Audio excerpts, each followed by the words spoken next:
ஆலயத்திற்கு வந்தால் போதுமா, உனக்குள் ஆண்டவர் வர வேண்டாமா? ஆலயத்திற்கு வந்தால் போதுமா, உனக்குள் ஆண்டவர் வர வேண்டாமா?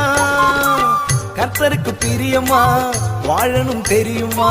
கர்த்தருக்கு பிரியமா வாழணும் தெரியுமா? இயேசு உன்னோடு இருக்கின்றாரம்மா, அதையும் மறந்து வாழாதே சும்மா.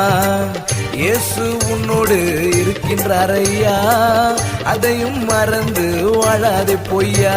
ஒன்னு அனலாயிரு இல்ல குளிராயிரு, ஒன்னு அனலாயிரு இல்ல குளிராயிரு. நீ வெது வெதுப்பாயிருந்தால் உன்னை வாந்தி பண்ணிடுவாரு, நீ வெது வெதுப்பாயிருந்தால் உன்னை வாந்தி பண்ணிடுவாரு. மனம் திரும்பு மனம் திரும்பு, மன்னவன் இயேசு வருகின்றாரே.